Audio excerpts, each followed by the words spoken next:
Welcome to Act Like a Great Communicator community. I'm Karen Sachs. So, why were we never taught to communicate? We were taught to talk, but that's not the same as communication. Communication is listening, speaking with clarity, and creating a real connection.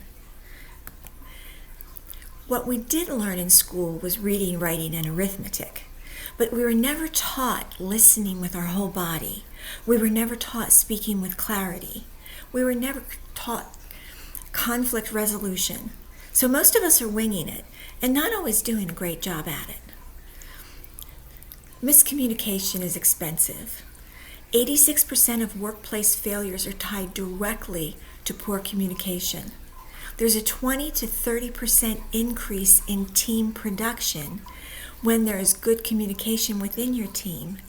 And there's actually a statistic that says that you can determine the success of your marriage based on your communication up to 94%.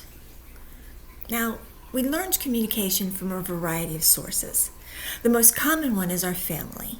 So depending on how our family speaks probably reflects our current communication patterns. Cultural expectations are also a consideration. What are the unspoken roles of how you handle something? Depending on your childhood, you may have had some survival strategies that you've needed to incorporate in your communication to protect yourself and your ego. But ultimately, it all comes down to figure it out, trial and error, and see what happens from there. And what we end up with is 6 toxic communication patterns that are very common and not very productive. The first one is the interrupter. The interrupter is, just like it says, constantly interrupting the speaker. The complainer complains all the time without wanting solutions or bringing any solutions to the table. The superior believes they're better than everyone else, and they talk down to the person that they're speaking to. The bully forces his opinion on others. The zinger uses sarcasm as humor, and the debater wants to turn everything into an argument. But we can relearn good, healthy communication habits. The first thing we do is need to retrain our brain. And this is why communication is hard. We are impatient listeners. Statistics show that the average time people interrupt is in 17 seconds of the other person beginning to speak.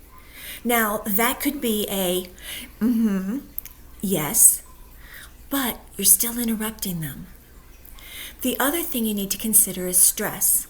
When you're stressed, 40% of your language drops. Therefore, you have trouble processing words, both speaking and listening. And finally, protection is what the brain is designed to do. It does freeze, fight, or flee. When it's feeling stressed, the brain may not be communicating as clearly as it should. So we communicate from instinct instead of intention. The listening crisis is huge. A recent study showed that 96% of people believe that they are good listeners, but when they were tested, only 9% of them came in as effective listeners. That is a huge difference. 85% of people who believe they're great listeners aren't. Modern life makes it worse. The digital media area has really affected our communications. It has reduced 33% of our attention. Working remotely has increased 50% of the misinterpretations of opportunity by working remotely. Being online particularly, but also things like texting, you lose 70 to 90% of the nonverbal signals that we all share when we speak. And finally, social media conditions us to compete, to perform, not to connect. The good news is that communication skills can be unlearned and learned at any age. They're not fixed traits, they are developed abilities. And so now's the time to change your brain to form new communication pathways that you can practice. Just small, consistent changes can change the entire way that you communicate, and that can change your life. Change is possible when you commit to intentional practice. So transform your career and deepen your relationships.